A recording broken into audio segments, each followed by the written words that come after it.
As we draw closer to the end of each year, we often reflect on recent events. In 2013, some of the world's events made people smile and laugh, while others caused tears. Within the Seventh-day Adventist Church, we are able to look back on our positive efforts in New York City. Between preaching and personalized ministry, New Yorkers had the opportunity to see God's wonderful message. Members, organizations, and teams worked hard to impact this large city. The 1 Year in Mission team is just one example of those who spent months in New York, contributing to the church's mission. Coming together from all regions of the world, they planned unique events to unite in mission.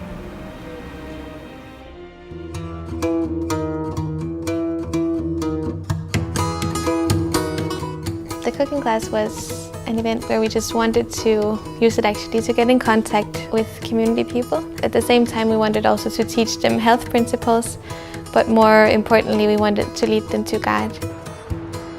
If you think about Christ's ministry, he always met people where they were. He fed them first. He didn't try to preach to them. He didn't try to teach them or anything. He fed their need, or he supplied the need that really helped them to preach to them for the most part.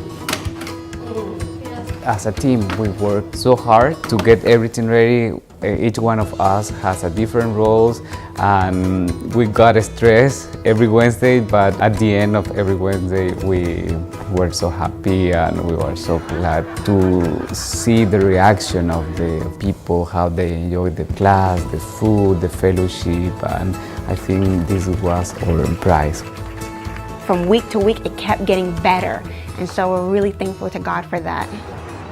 People in Harlem, they seem like they're so much interested about vegetarian food. Whenever I introduce like, oh, today we have vegetarian cooking class and it's international. Chefs are from India and Mexico. They were so much interested in it. Thanks for coming.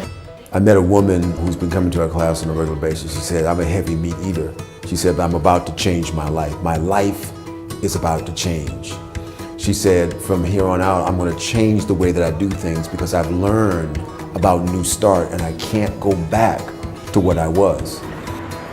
There was one lady, I told her, well, we have a health lecture, and then she was suddenly interested.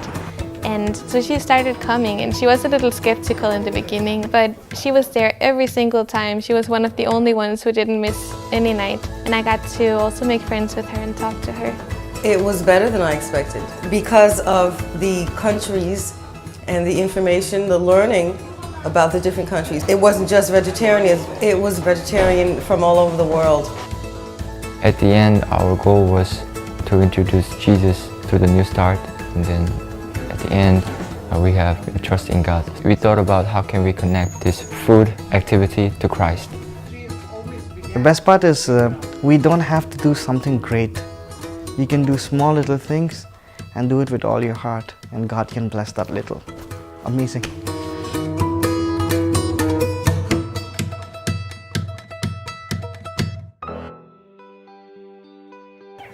This team of youth spent months forming personal relationships with their neighbors and finding ways to contribute to their community.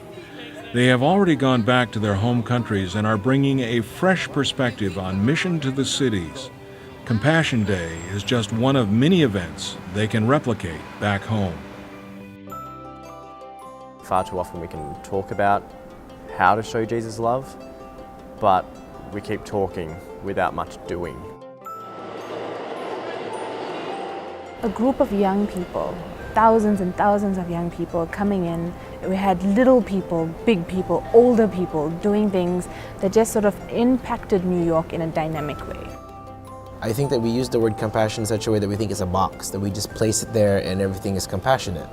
I think compassion is like butter. You have your bread and then you spread the compassion all around. And everyone that came there from different places, they were bringing with them that compassion butter. And wherever they went, they were just meshing it around. It's living in a way that shows Jesus' love in a real and practical way. The air about it, being at the park, walking across the bridge, and then when we convened, it was just, you could feel it was a different kind of spirit around us. It was really, really awesome. People, they like to be successful.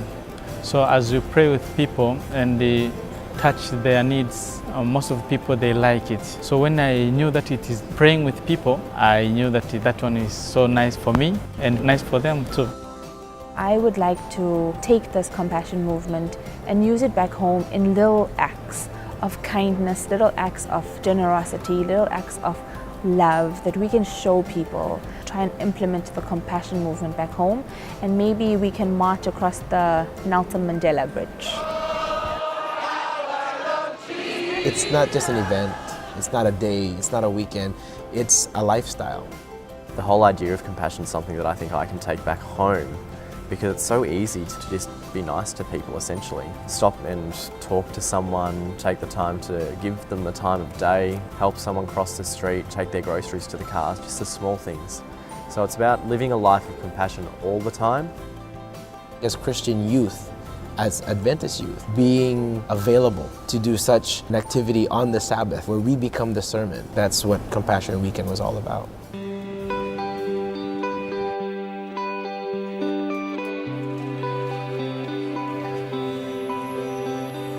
In 2014, the Seventh-day Adventist Church plans to branch out to various cities around the world. We will focus on one city from each region of the world. Cities such as Tokyo, London, and Mumbai are just a few planned for 2014. One city in each region is just the start of this church initiative. Between now and 2015, one city in each union will be chosen, and beyond that, one city in each conference. By 2015, more than 650 of the world's major cities will have an opportunity to know Jesus in a way they may not have ever known him before. More than half of the world's population now lives in cities, so the urban areas are where we need to be. These urban areas are an important part of the work Christ has called us to do. As we move forward, let us be encouraged to do amazing things through Christ. Please pray for mission to the cities, and thank you for supporting the mission of the Seventh-day Adventist Church.